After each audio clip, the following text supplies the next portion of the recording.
Hello, a very warm welcome back. For those of you who have been following this series, you will know that we are somewhere in the middle of chapter 18, where Sister Denise and I are discussing this chapter shloka by shloka because it is the end of the Bhagavad Gita. So Sister Denise, it's great to have you back. Thank you. We're stopped at verse 60, so I'd like to take up what's contained in verse 61. And the thought here goes on for a few stanzas, where God says to Arjuna, "The Lord abides in the hearts of all beings, Arjuna, causing all beings to revolve by the power of illusion as if fixed on a machine.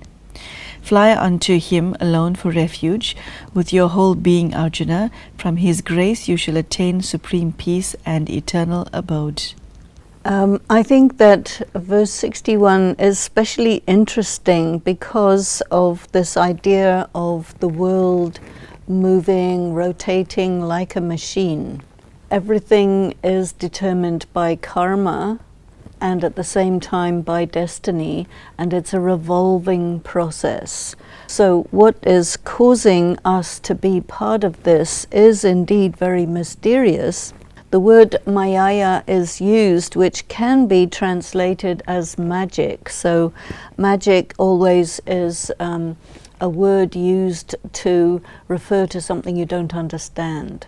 And it is very, very difficult to understand how we individuals are tied to the machinery of destiny and the machinery of karma.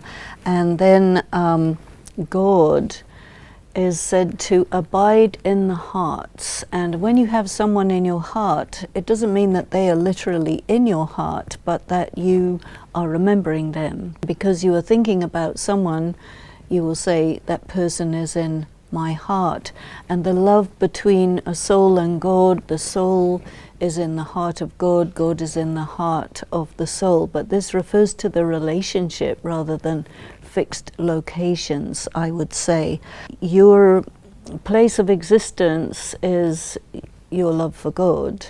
Why things are the way they are is because of the great story of humanity of which we form a part. So it's a very deep shloka to meditate on, which gives us a bit of an idea as to what this all is. I love God, God loves me, but there's all of this machinery that maybe takes me away. Sister Denise, from the words "fly unto him alone for refuge with your whole being," it's not just a question of love, is it? I'm of the view that if you love somebody, you give them your time. And that is how you know, that is to me proof that you love somebody.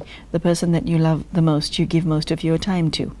And God is saying, that's what I understand if I read between the lines, give me your time and I will reciprocate your love. So it's not just a question of what you feel, it's what you do with what you feel.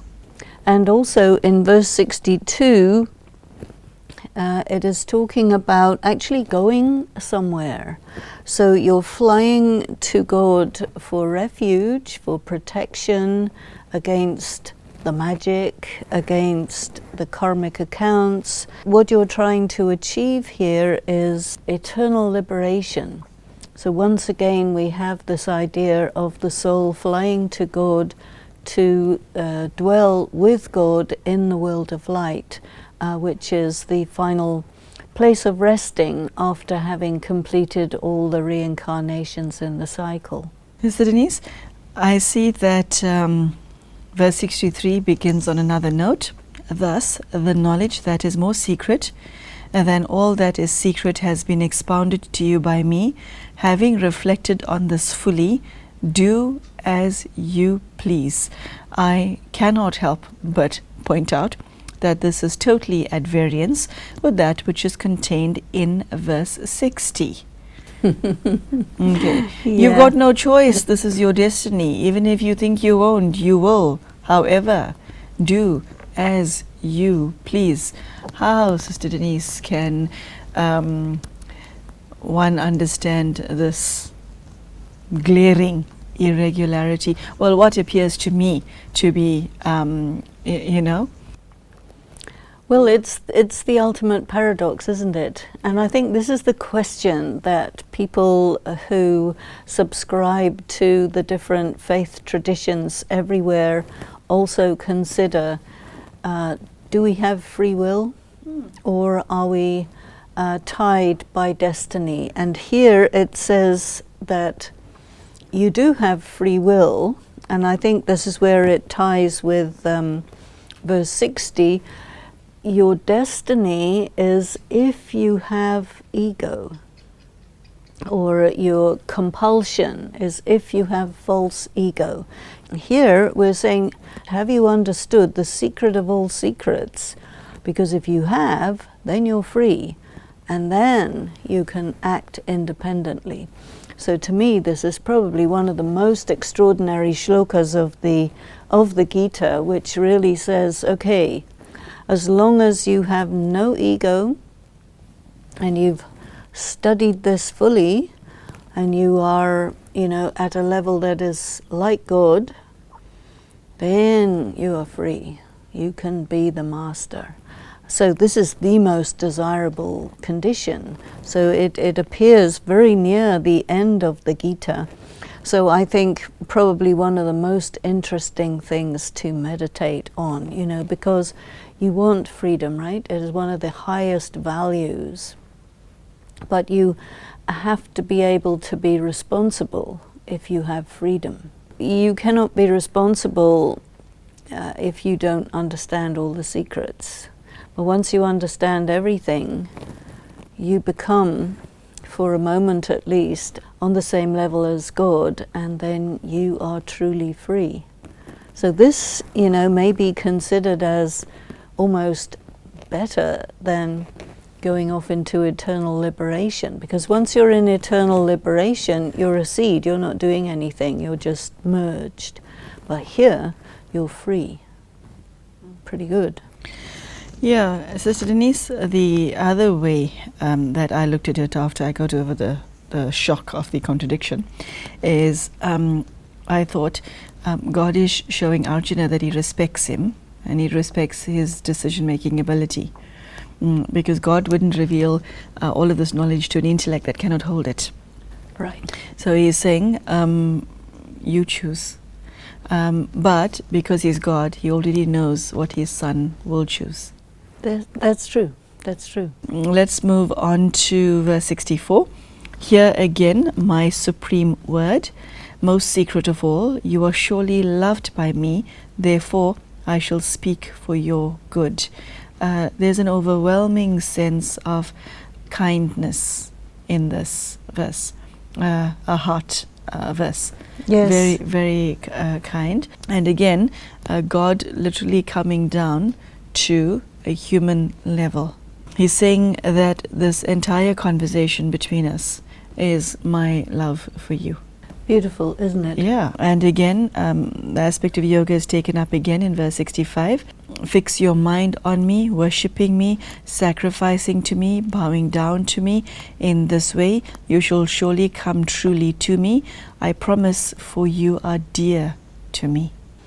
And this you also find in 64. You are surely loved by me, therefore I shall speak for your own good. So whatever God is saying to Arjuna, to us, even though it is totally in contradiction with the conventional wisdom, it is God's love which is telling us, look, what I'm saying to you is so secret, people can hardly understand it because they're fixed in a different way of looking at things.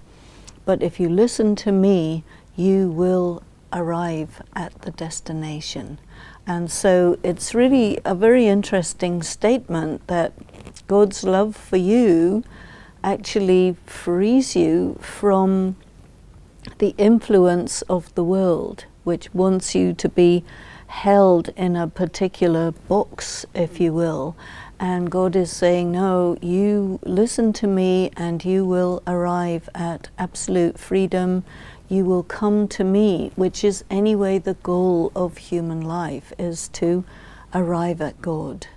We depart from God, we come onto this earth, we pass through the pure, the middle stage, the impure, and we return to God. So the sattva, rajasic and tamasic is all about passing through time, passing through the material world. And the material world traps us.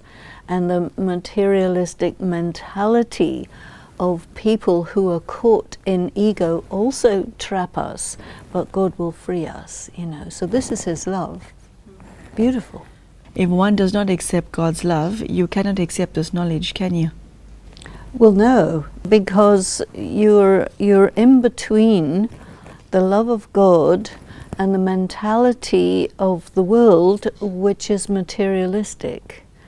And if you are stuck in that, then you cannot take this. In the Ramayana, Ram always follows the dictates of the world, and this actually puts him into a tragic situation, whereas here Arjuna and God are saying to the world, you do whatever you want to do, but we are doing whatever we want to do. So you're really saying goodbye to the worldly world and hello to beauty, to freedom, to the unconstrained relationship between the soul and God, which takes you to the right destination. And so, of course, it takes a lot of courage for someone to go that road, but it shows that it can be done. And God gives you a promise. I promise, just do what I say and you will come to me. And don't listen to those other people, because this is so secret that they can't grasp it. Let's now go to verse 66, which reads, abandoning all duties, take refuge in me alone. I shall liberate you from all evils. Do not grieve. You know what struck me? When Arjuna enters the battlefield, he's of the view that if he kills his relatives, he's creating karma. And the message that God gives him throughout the Bhagavad Gita is that once you do that, once you engage in this war, you won't be creating karma, you'll be settling it. Well, he is saying that, and he's also saying something else, and that is, I think with verse 66, you know, take refuge in me alone, which is a very, very famous mantra. Mam ekam sharanam vraj, you know, take refuge in me alone. It means because I'm here, you no longer need to be under the influence of what humanity has devised as conventional wisdom or conventional morality, because God is above and beyond all that.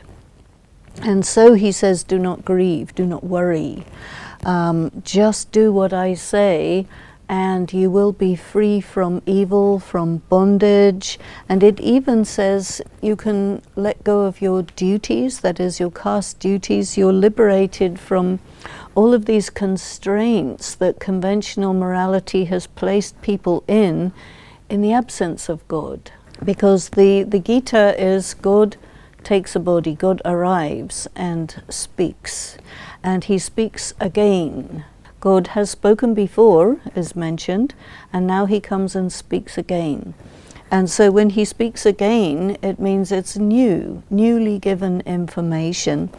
And so we can trust that. So if you recognize God and you love God, then trust that just following his directions will carry you to the state of freedom from evil, but you have to leave the worldly world. Verse 67 takes up another train of thought, where God is cautioning Arjuna as to who he should reveal this knowledge to. Why is that? You see, when God speaks, everyone should hear, because it's God who's speaking. Why is there this implicit warning? There is a story which talks about humanity as being divided into devotees and devils, And you see, the knowledge from God is the nectar of immortality. So if this knowledge is given to one who is practicing all forms of pure action, you immortalize that. But if you give this knowledge to someone who is devilish, then you immortalize that. So that would be dangerous, because what you want is for anything extremely negative and so on to be neutralized. So you do not give the nectar of immortality to that. Another thing that we learn in the studies and practices of Raj Yoga with Brahma Kumaris is that only those who follow the disciplines and principles of purity have a right to listen to the knowledge. There is another example that is given. There's a story that says that the milk of a lioness must be held in a golden vessel. Sure, And that's so- a very powerful image. Well, yeah. So the golden vessel means the pure intellect. And the milk of a lioness is said to be the most powerful medicine there is. It's known as medicine. So this knowledge given by God is such, must be held in a golden vessel. Now, if you put this milk of a lioness in a vessel that is base metal, it will curdle.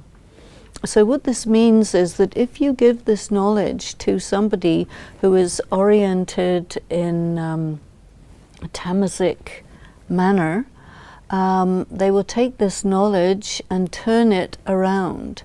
And I think that, you know, we can make a reference to Hitler here because he used the swastika. He studied esoteric knowledge a great deal, and of course it led to quite a catastrophic situation in Second World War. And because of the use of the swastika, which is a sacred symbol, that is also the symbol of Krishna, the swastika, the symbol of Vishnu, the symbol of self-knowledge. So if this knowledge is held in the intellect of someone who is motivated by tamasic motivations, it will cause a lot of damage. And I think that this caveat in this verse is very much connected with that. For us, it is always said, you know, you must be careful who you give this knowledge to. It has to be received by someone who is pure in heart. Now that you put it that way, Sister Denise, it's a very dire warning. Let us now go to verse 68. He who shall teach the supreme secret to my worshippers, having performed the highest devotion to me, shall come to me without doubt. And verse 69, and no one among men shall do more pleasing service to me, capital M, than he, and no other on earth shall be dearer to me. Again, appealing to the heart. Yes, God is speaking to Arjuna within the chariot, and nobody knows what they're talking except Sanjay, who has the gift of clairaudience and clairvoyance. God wants this knowledge to be known to the right people, and somebody who is able to communicate it to that group of right people is doing God's work. So God is very happy about this, and anybody who helps God in this task, naturally he will say, this one is dear to me. This is a very sweet aspect of the Bhagavad Gita, Sister Denise. It's very endearing. One can't help but if you read these two verses to feel close to God, because you feel the pull. And we spoke about magnet earlier, but God is also a magnet, isn't he? Supreme magnet. Yeah. Okay, I like particularly what is contained in verse 70, which reads, he who shall study this sacred dialogue of ours, sacred. By him I shall have been worshipped with the wisdom sacrifice, such is my conviction. This dialogue is sacred. It is sacred because this is what's going on between God and the one who loves God. And it is through this knowledge that actually the force of evil is neutralized. So if you study it, then that is called the Gyan, the Gita Gyan Yagya, the sacrificial fire of the knowledge of the Gita. You have to sacrifice your body, you sacrifice your ego, you sacrifice everything about yourself that is materialistic. And through that you gain mastery of the self. And when you have mastery of the self, the microcosmic mastery of the self, that cosmos of the soul and body, that qualifies you to be a ruler of the world. And so Raj Yoga is the yoga for sovereignty. Sovereignty, self-sovereignty, self-mastery. And then ultimately you qualify as a leader in this world because everything about you is going to be followed by others. And in that way the world becomes a world of dharma. And of course it mentioned earlier in the earlier chapters that God comes to destroy adharma and to establish dharma, true religion or true activity, true behavior. Sister Denise, the last two verses spoken by God reads as follows: even the man who hears it with faith and free from malice, he also, liberated, shall attain the happy worlds of those whose actions are pure. Has this been heard by you, Arjuna, with a concentrated mind? Have your ignorance and delusion been destroyed? This is the last two verses that is spoken by God, and then Arjuna replies thereafter. Do you want to take us through to the last two verses spoken by God? Yes, it's very interesting to me that in verse 71 he says, you will be liberated and you will go to the world of happiness, to those whose actions are pure. So this corresponds to the idea that your destination, your final destination, is not nirvana, but after that you will return to the world of happiness. That is, it's an earthly world which is constructed out of the actions, the pure actions of people who have learned to perform pure actions, which to me is the new cycle, the Satyuga, the golden age. And this has not been mentioned in any of the other parts of the Gita. So everything is to return to nirvana, to die in a correct way. And now, when you've understood all of this, this is going to take you to the next cycle. So to me, this is very interesting. And then the next verse, did you hear? Did you listen? Were you paying attention?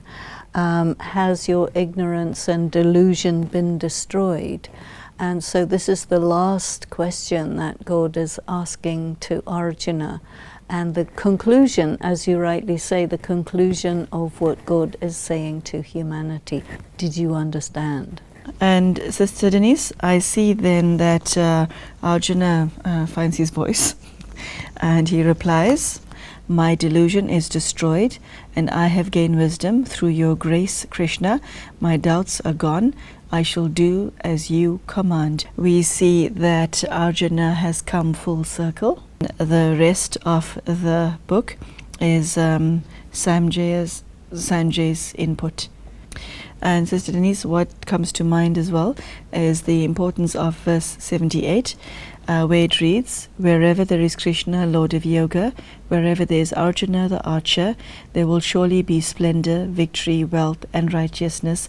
This is my conviction. That last stanza was spoken by Sanjay. Arjuna is saying the very famous expression, Nashto moha smriti labdha, my attachment has been destroyed, the attachment to the illusion. And I've understood. And so I will obey, I will follow your command, I will smite the enemy. that's the end of the interaction between Krishna and Arjuna, and we're back to Sanjay, who has been amazed by his extraordinary gift of being able to eavesdrop on this conversation. So his conclusion is that, yes, I saw God, it was God, he was talking to the highest human, and so there will surely be splendor, victory, wealth, righteousness. This is my conviction. So it is a very powerful message at the very last stanzas of the book, that yes, God did come, he did speak, and what he says was true. Let us try to understand it. Esther Denise, thank you so much, so very, very much. There you go. We have now reached the end of chapter 18 of the Bhagavad Gita. There are a few more episodes that Sister Denise and I will be taking up as far as the Bhagavad Gita is concerned. Thank you so much for being with us, and see you next time. Goodbye.